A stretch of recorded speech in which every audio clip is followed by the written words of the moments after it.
বিরতির পর স্বাগত। অগ্নিবীর প্রকল্প নিয়ে শুরু থেকেই বিভিন্ন জল ঘোলা শুরু হয়েছে। এবার জানা গেছে যে অগ্নিবীরের জন্য নীতি বদল করতে পারে মোদী সরকার। হ্যাঁ, এবার কিন্তু সে সম্ভাবনা উঠে এসেছে। অগ্নিবীরদের স্থায়ী চাকরির দাবি করে জনমত গঠন করতে সক্ষম রাহুল গান্ধীরা। চাপে পড়ে অগ্নিবীরদের জন্য বড় ঘোষণা করতে পারে মোদী সরকার। লক্ষ্য বিধানসভা নির্বাচন। বিস্তারিত জানবো, টেলিফোন লাইনে রয়েছে নিউজ ভ্যানগার্ড প্রতিনিধি শুভেন্দু সরকার। শুভেন্দু, ঠিক কি জানতে পারছো?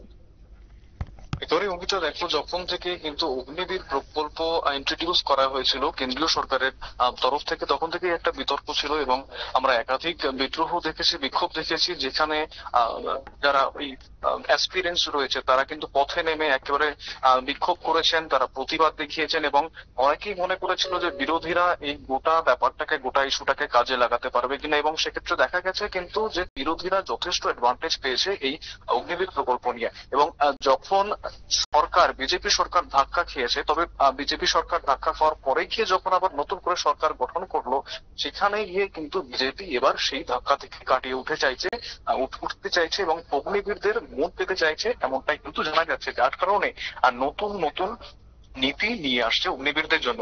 যেমনটা জানা যাচ্ছে যে 10% রিজার্ভেশন, অর্থাৎ আধা সামরিক বাহিনী যেগুলি রয়েছে প্যারামিলিটারি ফোর্সে, সেক্ষেত্রে অগ্নিবীর থেকে অবসর নিচ্ছেন তাদের কিন্তু 10% রিজার্ভেশন থাকবে আধা সামরিক বাহিনীর ক্ষেত্রে। এছাড়াও কি থাকছে? এছাড়াও 5 বছরের এজ রিল্যাক্সেশন থাকছে, অর্থাৎ যারা অগ্নিবীর থেকে সার্ভ করে এসেছেন বা অগ্নিবীরের হিসেবে কাজ করে এসেছেন, তারা কিন্তু 5 বছরের ছাড় পাবেন বয়সের ঊর্ধ্ব সীমার দিক থেকে। এবং তারা কিন্তু যে শারীরিক যে পরীক্ষা রয়েছে, সেই পরীক্ষার ক্ষেত্রেও কিন্তু বিশেষ ছাড় পাবেন। অর্থাৎ অগ্নিবীরদের জন্য কিন্তু 10% কোটা রাখা হচ্ছে সমস্ত আধা সামরিক বাহিনীতে।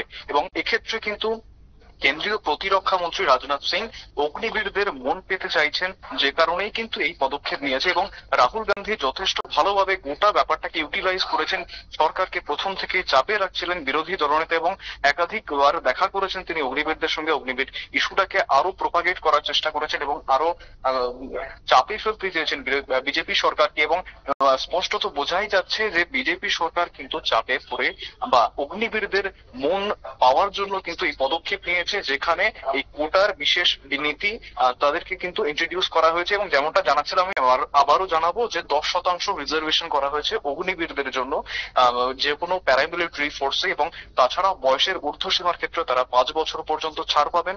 পাশাপাশি তারা যে শারীরিক পরীক্ষাগুলো রয়েছে, সেই শারীরিক পরীক্ষার ক্ষেত্রেও কিন্তু যথেষ্ট ছাড় পাবেন অগ্নিবীরের যারা রয়েছেন। এর আগে আমরা দেখেছি যে অগ্নিবীরে যারা চাকরি করছেন তাদের মধ্যে মাত্র 25% কিন্তু প্যারামিলিটারি ফোর্সে যোগ দিতে পারতেন, বাকি 75%কে কিন্তু একেবারে অবসর নিতে হতো, অবসর নিতে হতো এবং এককালীন একটা টাকা দেওয়া হতো। সেই ক্ষেত্রে কিন্তু একেবারে বিভিন্ন জায়গা, ভারতের বিস্তীর্ণ অঞ্চল কিন্তু বিক্ষোভের মুখে পড়েছিল। যারা এই যুবক যুবতী রয়েছে তাদের বিক্ষোভের মুখে পড়েছিল অগ্নিবীর প্রকল্পের ইন্ট্রোডাকশনের পরেই। এবং সেই ক্ষেত্রে এই গোটা ইস্যুটাকে বিরোধীরাও যথেষ্ট ভালোভাবে কাজে লাগিয়েছিল, যে কারণে সরকার কিন্তু অগ্নিবীরদের মন পেতে এই প্রকল্প এনেছেন বা এই নীতি এনেছেন। অঙ্কিতা, একদমই ধন্যবাদ শুভেন্দু।